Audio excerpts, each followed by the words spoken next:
ओम शुक्लां वरधरं विष्णुं शशिवर्णं चतुर्भुजं प्रसन्नवदनं ध्यायेत् सर्वविघ्नोपशान्तये वागर्धाविव सम्पृक्तौ वागर्धप्रतिपत्तये जगदप्पितरौ वन्दे पार्वती परमेश्वरौ ह्रीङ्कारासनगर्भिता नरसिखां सौक्लीङ्कलां बिभ्रतीं सौवर्णां वरधारिणीं वरसुधां दौतां त्रिनोत्रोज्ज्वलां वंदे पुस्तकपाशमङ्कुशधरां त्रग्भूषितामुज्ज्वलां त्वां गौरीं परात्परकलां శ్రీచక్ర సంచారిణీం.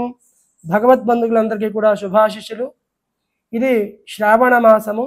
శ్రావణ మాసంలో పౌర్ణమి రోజున శ్రవణ నక్షత్రం ఉంటుంది. సాక్షాత్తు ఆ వెంకటేశ్వర స్వామి వారి నక్షత్రం శ్రవణ నక్షత్రం కనుక ఈ శ్రావణ మాసం అంతా కూడా విశిష్టమైనదే. అయితే ఈ శ్రావణ మాసంలో ముఖ్యంగా పౌర్ణమి అనేటువంటిది శ్రవణ నక్షత్రంతో ఉంటుంది. ఈ రోజున ప్రధానంగా రక్షాబంధనం జరుపుకుంటాం. అంతేకాకుండా రక్షాబంధనంతో పాటు దీనికి జంధ్యాల పౌర్ణమని హయగ్రీవ జయంతి అనేటువంటి పండుగలు కూడా ఈ రోజు ప్రధానంగా మనకి ఈ జంధ్యాల పౌర్ణమి రోజు ఈ శ్రావణ పౌర్ణమి రోజు జరుపుకుంటాం. ఈ శ్రావణ పౌర్ణిమ అనేటువంటి విశేషం ఎలా దీనికి ఇంతలా వచ్చింది, రక్షాబంధనం ఎందుకు ప్రాముఖ్యత కలిగింది అంటే కనుక పూర్వకాలకప్పుడు దేవేంద్రుడు రాక్షసుల రాజుతో విపరీతమైనటువంటి యుద్ధం 12 సంవత్సరాల పాటు చేస్తే ఆ యుద్ధంలో దేవేంద్రుడు ఓడిపోయే స్థితికి వచ్చేసి ఇంట్లో సమస్యలు పడిపోయి ఉంటే ఆయన యొక్క భార్య అంటే ఇంద్రుడి యొక్క భార్య అయినటువంటి శచీదేవి ఆయనకి ఒక రక్షను లక్ష్మీనారాయణను పరమేశ్వరుడిని పూజ చేసి చేతికి కట్టింది. అది కట్టిన వెంటనే ఆ యొక్క ఇంద్రుడు ఆ రాక్షసురాజు మీద విజయాన్ని సాధించాడు. ఆ విజయం సాధించి మళ్ళా త్రిలోకాధిపత్యాన్ని తిరిగి పొందాడు. కాబట్టి ఆ రోజు నుంచి ఇది రక్షాబంధనం. మన ప్రియమైన వాళ్ళందరికీ కూడా ఈ రక్షాబంధనం కట్టవచ్చు. అయితే ప్రధానంగా సోదరీమణులందరూ కూడా తమ సోదరుల చేత రక్షణ పొందడానికే రక్షాబంధనాన్ని కట్టించుకుంటున్నారు. అంతేకాకుండా పూర్వముఖానొక సమయంలో ఆ యొక్క శ్రీకృష్ణుడు ఆ సుదర్శన చక్రం తిప్పి వదిలిపెట్టి శిశుపాలుని వధించినప్పుడు ఆ శిశుపాలుడు వధ జరిగే సమయంలో ఆ యొక్క శ్రీకృష్ణుడికి చేయి తగిందిట. అప్పుడు ద్రౌపదీదేవి తన చేతికి చీరను చింపి ఆ చేతికి వేలు కట్టుకట్టింది. అప్పటి నుండి ఆ యొక్క రక్షాబంధనం ఆ ద్రౌపదిని శ్రీకృష్ణుడు కాపాడినట్లుగా మన సోదరులు కాపాడుతూ ఉంటారని చెప్పి దానికి ఇంకో ప్రాముఖ్యత ఏర్పడింది.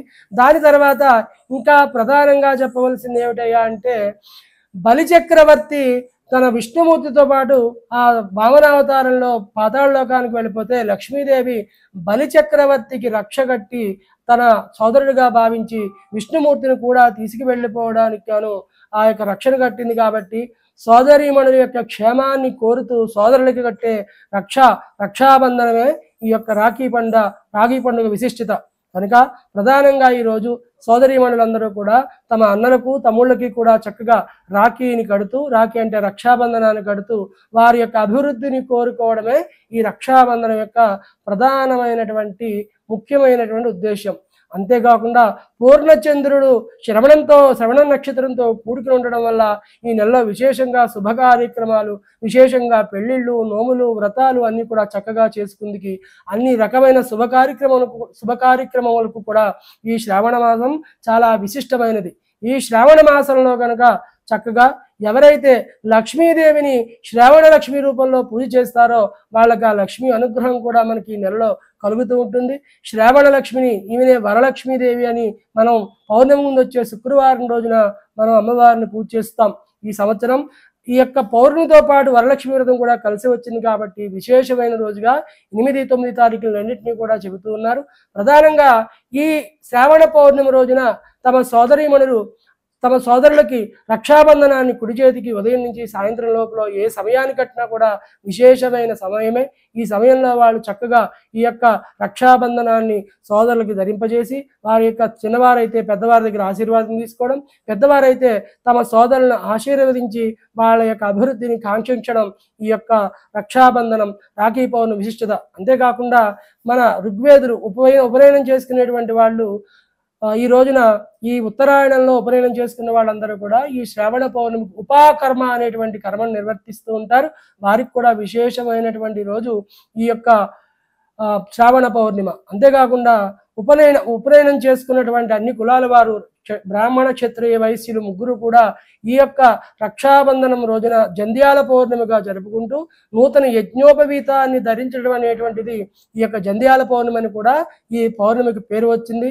ఇక హయగ్రీవ జయంతి, విష్ణుమూర్తి హయగ్రీవుడు. ఆయన హయగ్రీవుడు ఎలా అయ్యాడు? హయగ్రీవుడు అంటే గుర్రం ముఖం కలిగినటువంటి వాడు. అయితే పూర్వకానొక సమయంలో హయగ్రీవాసురుడు అనేటువంటి ఒక రాక్షసుడు ఏం చేశాట? లక్ష్మి ఆ దేవి అమ్మవారి గురించి విపరీతమైన తపస్సు చేస్తే అమ్మవారు ప్రత్యక్షమై ఏదైనా కోరుకోమంటే నాకు మరణం లేకుండా వరాన్ని కోరుకున్నట్టు హయగ్రీవాసురుడు అనే రాక్షసుడు. అయితే ఆ యొక్క దేవి అన్నది మరణం లేకుండా ఎవరికి కూడా సాధ్యపడదు కనుక నువ్వు ఇంకోలా ఏదైనా కోరుకో అంటే సరే హయగ్రీవము ముఖంగా కలిగినటువంటి వాడి చేత మరణాన్ని ప్రసాదించమని చెప్పి ఆ యొక్క హయగ్రీవుడు వరం కోరుకోవడంతో ఆ దేవదేవి అలాగే వరాన్ని ఇచ్చింది. ఆ విధంగా హయగ్రీవుడు చనిపోకుండా ముల్లోకాల మీద యుద్ధం చేయడం ప్రారంభించాట. దాంతో ఒక రోజున ఆ విష్ణుమూర్తి యోగ నిద్రలో ఉండగా అతను లేపడానికి ఏం చేశారు? ఎంత లేపినా కూడా లేవట్లేదు. అందుకని ఆ ఈశ్వరుడు వామి అనేటువంటి ఒక చిన్న పురుగును పంపించి ఆ వింటిని కొరకమన్నారట. ఆ ధనసుకున్న వింటి కొరికితే ఆ వింటి తాడు తెగి ఆ యొక్క శ్రీ విష్ణుమూర్తి యొక్క తల తెగి ఎక్కడికో వెళ్ళిపోయిందిట. అప్పుడు దేవి వచ్చి ఆ హయగ్రీవం అంటే ఆ గుర్రం ముఖాన్ని తీసుకొచ్చి ఈయనకి అతకండి అందిట. అప్పుడు ఆ విష్ణుమూర్తికి హయగ్రీవం అనేటువంటి ఆ యొక్క శిరస్సును అతకడంతో ఆయన హయగ్రీవుడు అయ్యాడు. హయగ్రీవుడు ఆ హయగ్రీవాసురుడి మీద యుద్ధాన్ని చేసి హయగ్రీవుడిని చంపి ఆ యుద్ధంలో విజయం సాధించాడు. అది కూడా శ్రావణ పౌర్ణమి రోజునే కనుక ఇది విశేషమైనటువంటి శ్రావణ పౌర్ణిమ. కావున భక్తులందరూ కూడా చక్కగా ఈరోజు తమ సోదరిమణులందరూ కూడా తమ సోదరులకి చక్కగా రక్షాబంధనాన్ని ధరించి చిన్నవాళ్ళైతే పెద్దవాళ్ళ ఆశీర్వాదం, పెద్దవాళ్ళైతే చిన్నవాళ్ళని ఆశీర్వదిస్తూ ఈ పండుగని ఉత్సాహవంతంగా జరుపుకోవాల్సిందిగా అందరినీ కూడా కోరుతున్నాం. స్వస్తి ప్రజాభ్య పరిపాలయంతాం న్యాయేన మార్గేణ మహిమహీషాః గోబ్రాహ్మణేభ్యః శుభమస్తు నిత్యం లోకా సమస్తా సుఖినో భవంతు.